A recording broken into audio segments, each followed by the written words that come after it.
Okay, so we had this resting. Now this is how you make it from scratch if somebody can't find Vital Wheat gluten.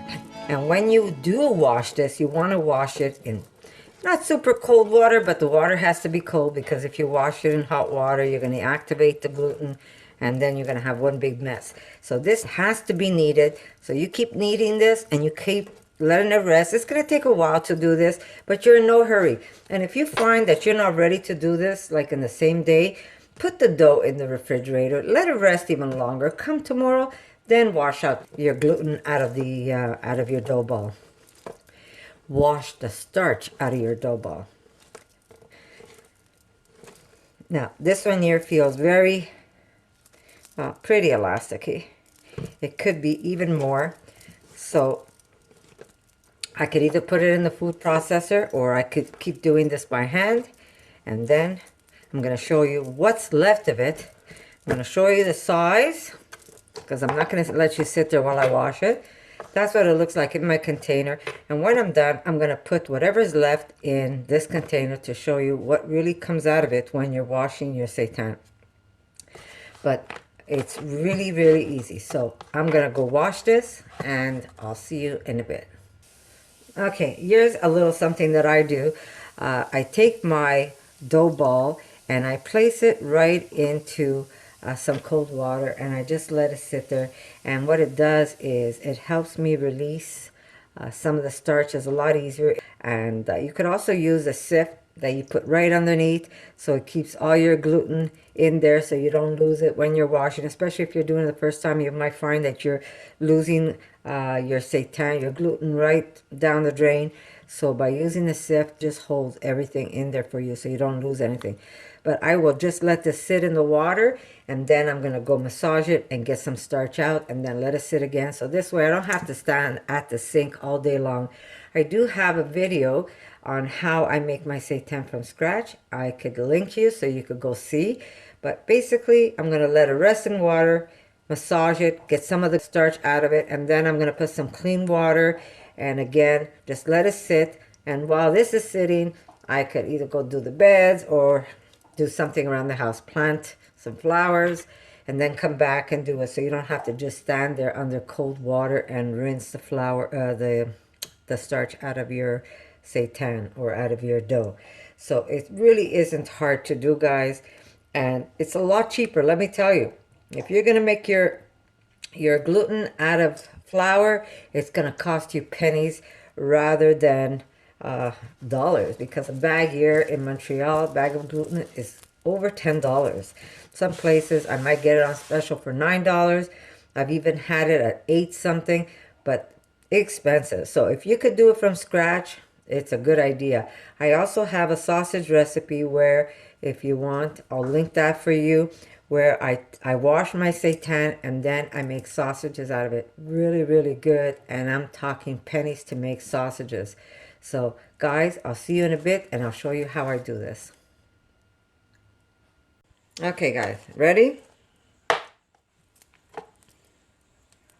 That's what I got left out of that big ball of wheat flour. Now, here's another thing with wheat flour. If you're going to use wheat flour, you're going to end up having germ left still in your seitan. To get all of that out is almost, I mean, it could be done. You'd be standing there all day trying to wash all the germ out of the gluten. Now, if you're okay with having that, then fine. Go ahead and use wheat flour. Whole wheat flour, sorry. But if you don't want any of those little brown specks in your meat, then you'll have to use either unbleached flour or white flour, whatever flour you want. Otherwise, you're going to have all these little hard bits, which is all the skin, the hull of the wheat, of the grain. So that is really up to you. If you're okay with having that, then go ahead and use that. So now, if we want to make, you see I still have to rinse this out, because if you see when I squeeze it out, I still have a little bit of that milky water, which is the starch of the flour. So I'm going to keep this in water a little longer to make sure I get all of that out. Anyhow, I'm going to put this back with some water, and I'm going to just let all the starch run out, and then I'll be left with whatever gluten there is. But this is just to give you an idea how big that ball of flour was, and this is what I have left. But do you see all the skins of the wheat berries? That's what you're gonna get if you don't rinse this out really good, and if you use the whole wheat flour. But again, like I said, you can use unbleached flour and you'll get just the gluten out without all the skins of the berries. Anyhow, just wanted to show you, so I'll see you in a little bit. Okay, so I got as much as I can out of it. Here's my food processor. I'm going to rinse out some of these just to show you. I'm not going to use the same amount as before because I don't have the same amount of gluten. I'm just going to play it by ear, but just to show you that you could actually mix things in with your gluten. So I'm going to just cut this up in little bits, and then we're going to let it run with some beans in it and see what the texture comes out. But remember, you see all the skins that's left in there. I can't even get all of that out. So now this is just an example. I'm not putting water in like I did earlier because my gluten is wet. This is the one that I washed. But I will put a little bit of oil, just a little. And I will put some seasoning, so I'm just gonna see, yeah, I'll put some beef in here just to show you that, you know, if you play around with it, you really do get some wonderful stuff with your recipe.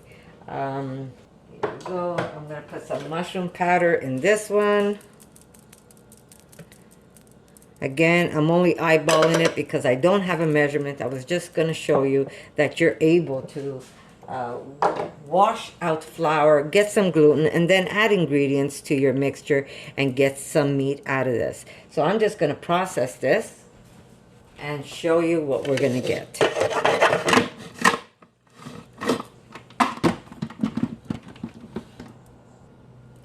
Okay, I still have a little bit more to go, but I just want to show you. Look at this. Do you see how all the beans are gone and into the seitan itself? And you see the elasticity of this meat? So it is possible, guys. So don't be afraid. If you can't find gluten, the flour itself, you can make your own. Look at that. You see? We have gluten, guys. And I did this out of washing my seitan, washing flour. The only difference is, like I said, you see all those bits? If you don't want to see that in your gluten, you need to use not the whole wheat one, because that will, it's hard to remove all those little bits from your seitan, from your gluten. So I'm just going to put this on here, and we're going to do the same thing. I've got my oven preheated. So I'm just going to take bits of this, and I'm just going to stretch it out. And we're going to put this in the oven. So again, look at that. I mixed beans, and I was able to mix it right into my gluten that I washed. And we can do the same thing. We can just stretch this out and put it in the oven. So it's not hard, guys. If you can't find the gluten at the store, you can simply make your own. And we're going to cook this in a 350 for at least 20 minutes. Now, like I said, all those little skins, I'm okay with it. But if you don't want those little skins in your meat, you definitely have to use, not use the whole wheat. Because the whole wheat comes with all the little, comes with the whole skin, germ. It's all in there. I mean, it's healthier for you. Maybe I'll make a nice big one here. Push this over. Here we go. And we're going to put this in the oven for 20 minutes. So I'll see you in a bit, guys. Okay, so this is what's left of the broth that I cooked my other seitan that I showed you in my other video, where I'm making it into an Asian barbecue. So this is whatever I have left of ginger that I didn't use up, so I'm gonna throw it in there. Here's that half a garlic I didn't use. And I'm gonna put another clove. What I'm doing now is I'm cooking the one that I washed. And I'm just gonna show you that it's just as easy to do. And this time, what I'm gonna use is Jamaican curry instead of the Caribbean spice. And I'm gonna cook my seitan in this. And this is gonna be a nice curry dish for my daughter. I'm gonna add some water. I need some extra liquid. Just to show you, we can do the same thing as if you make it with the wheat gluten, because a lot of people are telling me, Connie, I can't find vital wheat gluten. How am I supposed to make it? Well, if you've got flour, you can make seitan. And we're gonna drop it right in to that liquid. This just came out of the oven. And why do we do it this way? Because this way it stays more meat texture rather than spongy. So we're gonna cook this now. We're gonna bring it to a boil, and then we're going to simmer it in the broth. There we go. So it's this easy, guys, really. We're gonna put this to simmer, and then we're going to use this meat for another dish where I'm going to make a curry dish for my daughter. And I use Jamaican curry spices. So it really isn't hard to make seitan. You can make it from scratch, and you can make it from the bought wheat gluten that you buy at the store. But that's so expensive. So if you want to save money, if people are out there, if you want to do this and not spend money, this is how you're going to do it. You're going to get meat just as good as if you're using the one that you already buy, that's already where the gluten has already been extracted. So it's not hard at all. So I'm going to put this to cook, and I'll show you the meat once it's cooked. Look at that. Another meat dish. And this was done completely by washing out the gluten from the flour. My daughter's going to enjoy this. It's going to have a nice curry flavor. But this is going to go into the refrigerator or in the freezer. And I am going to use it as I need it. So remember, guys, make your meat, store it in the fridge or store it in the freezer. You'll always have it ready for you. All you have to do, remember, all you have to do is take it out, and there's really no struggles. Especially if you season it with curry, you know you're going to make a curry dish. Just mark curry meat on it. If you're going to do an Asian one, mark Asian on it. And just pack your freezer with all this wonderful stuff that you'll be able to make quickly when you come home from work. Or even if you're at home, you're a mother that stays home with a child. That's a lot of work. That's a lot of work. I see my daughter, Amanda, who's at home with twins, and she has her stepson. That's a handful. I don't even know how she does it sometimes with taking care of the kids and trying to get the house organized and dinner made. So when you have all these things ready for you, it takes a second. Go out, enjoy the kids, go to the pool. Do what you have to do.